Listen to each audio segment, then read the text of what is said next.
guy called Scooby-Doo. And on his first fucking night, he's just awarded the world title. I'm not fond of that. I've been biting and clawing since day one I got here, and yet I have still yet to get a single title shot. I think it's time for a change. How about this, Scooby-Doo? You and me, this Sunday, a Candle from Hell match for the title. And you can bring all your friends there, because I will take down each and every one of them. I mean, who do you have in your corner? Some skinny man? Some jobber named John Cena? I don't know, I ain't never heard of the guy. So come on, accept my challenge. I dare you, because you're not going to be walking out that candle with the title. It's gonna be me.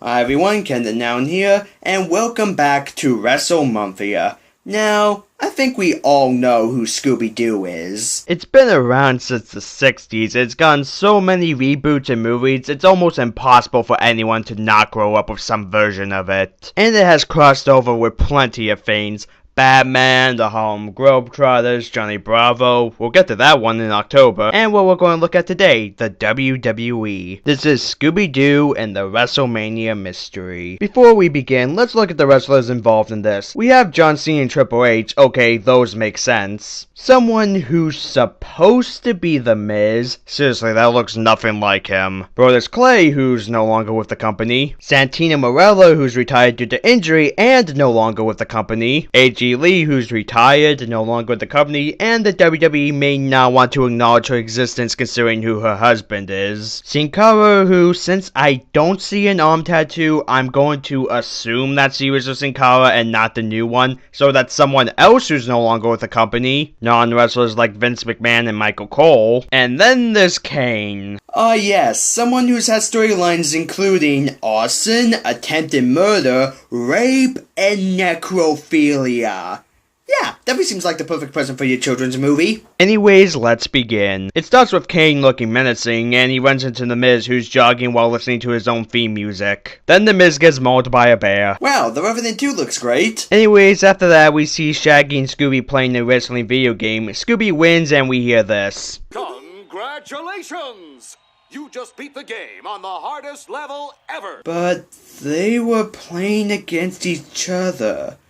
No game in existence has difficulty settings for 1v1 versus mode, because, you know, there's no AI involved. Since he won, Scooby has to do a victory dance. I don't know what's the most unrealistic thing about this scene. The fact that they think that victory dances are a regular thing in wrestling, that Kinect game is actually working, or that they think that Sin Cara can do a dance like this without botching it. Sin Cara, friendly neighborhood Sin Cara. Then after the dance, a video of Vince McMahon pops up and they bow to it. Okay, that's the most unrealistic thing about the scene. A wrestling fan over the age of 12 who doesn't think that Vince is a fucking idiot. Anyways, since Scooby is apparently the first person to do the victory dance 100% correctly, they win free tickets to Wrestlemania at WWE City. Yeah, I didn't get to mention that until now. In this movie, instead of the WWE traveling to different arenas around the world, Vince apparently has built a fucking wrestling-themed city with its own arena, restaurants, hotels, and housing for all the wrestlers. I can't even imagine how much that would cost if it were real.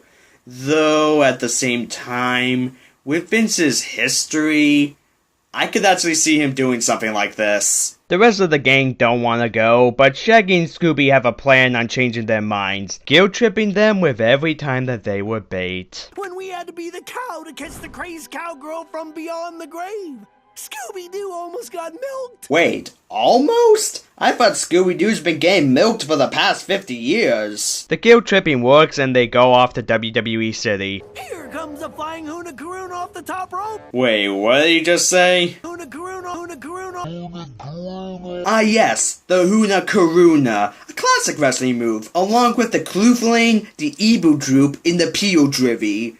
Though seriously, this is a clear sign that Shaggy's voice actor doesn't watch wrestling, considering that he said Hurricanrana wrong, which that's not that big a deal. But how the fuck did no one correct him? Anyways, Fred swerves to avoid a raccoon and drives the van into a ditch. Though they quickly get help from Doc Lewis from Punch-Out!, his nephew named Ruben, and a third man. No, I'm not gonna do it. It's too fucking obvious. It's John Cena. They get help from John Cena. He helps by lifting the mystery machine out of the ditch by himself because fuck you, he's John Cena. Also now, Daphne wants Cena to give her the 5-knuckle shuffle. The raccoon from earlier steals a box of Scooby snacks and Scooby chases it into the woods where we meet this shotgun-wielding fella who looks like he could be the brother of Old Man Henderson. Muckle darned colt! Iron Arm please be keeping me wee man! So he wants them to get off of his property and he says that there's a storm coming that will kill off the WWE. Gee, I wonder who the villain is. It's totally not him. To make up for the gunman, John Cena gives them free tickets to tonight's show, where we see the wrestlers fight a bunch of default creator characters. Then there's a tag team match, John Cena and Sin Cara vs. The Big Show and Alberto Del Rio, who aren't seen again after this scene, because either there was no room for them in the story, or they were too good for this shit. Which, if the Big Show is too good for this, that's a bad sign. After the match, Vince McMahon comes out and tells us that the WWE Championship is currently held vacant, and the winner of the WrestleMania main event will be the new champion. Hey look, another thing about this movie that's already outdated, considering that the design of the WWE Championship has changed twice since this movie's come out. Also, why are there holes in the belt? Those are supposed to be buttons. Did the people making this movie never see a wrestling championship before? They get invited to the training camp where we get cameos from Sergeant Slaughter, Jerry the King Lawler, and Jimmy Hart. We then see Ruben trained against Triple H where he counters a pedigree. Oh please, we all know that Triple H wouldn't put over someone like him. You know, a college student. We then learn that Ruben wants to be a wrestler, but his uncle thinks that he should get himself a degree in computers since he's apparently good with those. Then we see Scooby have a dream where he's wrestling some living food. Yep, that sure is a thing that happens. Shaggy then wakes Scooby up, who apparently has slept walk onto a bear, where they get chased around by said bear. The bear hands Triple H and Brodus Clay's asses to themselves, destroys Sin Cara's car, and then disappears. We then see Fake Diesel looking menacing. The next day they're brought into the office of this woman they made up whose name I don't remember, and really I'm just sitting here wondering why isn't this Stephanie McMahon. Vince McMahon comes in and... Mr. McMahon! Like in the flesh! I can't believe I'm actually face to face with Vinnie Mac! The boss. The higher power! The Mac attack. The Mac Daddy! Daddy Mac. You know, I like to imagine that Vince wrote that scene himself just to stroke his ego a little bit. I mean, we gotta talk about a man who put himself in a match against God and won. Yeah, I'm not making that up, look it up. It really happened. Wrestling is dumb. Vince hires them to solve the mystery. John Cena takes them to Sin Cara, who knows the story of the bear, and John Cena has to translate because... I speak masked luchador. Sin Cara, friendly neighborhood Sin Cara. So, long story short, there was a circus with an undefeated wrestling bear. Sin Cara's ancestor defeated it. The bear got mad and went on a rampage. Sin Cara's ancestor beat it again, but got injured in the process, and the bear ran into the woods. We cut to later where Isaac Yankem looks menacing. Then later that night, Scooby wakes up to see some flashing lights. Then in the morning, it turns out that he stole the WWE Championship. Though Velma, with some help from Ruben, figure out that the video of Scooby stealing the belt and the dance from the game are the same moves. And the game had green flashing lights that were subliminal messages hypnotizing Scooby. But this isn't enough for not Stephanie. And he's going to jail for it. Jail?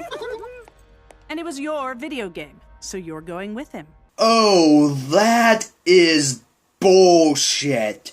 Sure, Shaggy owned the copy of the game, but he didn't make it or put the flashing lights in. That's on you. I mean, that's like if you owned a gun and someone stole it and used it to rob a bank and you're the one who got in trouble for it. Just because it was your gun. It doesn't work like that. Okay, maybe it might work in that in some countries with stricter gun laws, but that's besides the point. Vince then, because apparently WWE City has its own laws, gives Shaggy and Scooby a choice. Either go to jail, or have a match at WrestleMania against the Christmas creature. Velma chooses the latter for them, so they get some training from AJ Lee. It doesn't go well, and Shaggy says this about her. AJ's like Kane with lipstick. Wow, that's super rude. Poor AJ. Oh god, I'm actually now getting that image in my head. Poor CM Punk. We then see Ruben complain about how his uncle was willing to train Shaggy and Scooby and not him. I've even come up with my own name, the Bone Bender. The Bone Bender. Word of advice, Ruben, it's probably not best to have a nickname that sounds like it could also belong to a gay porn.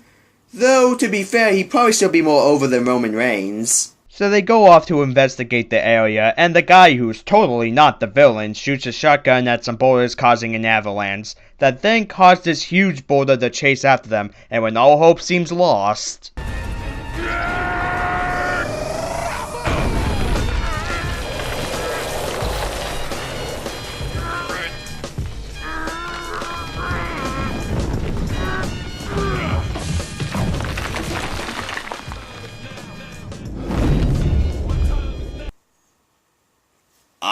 I got nothing.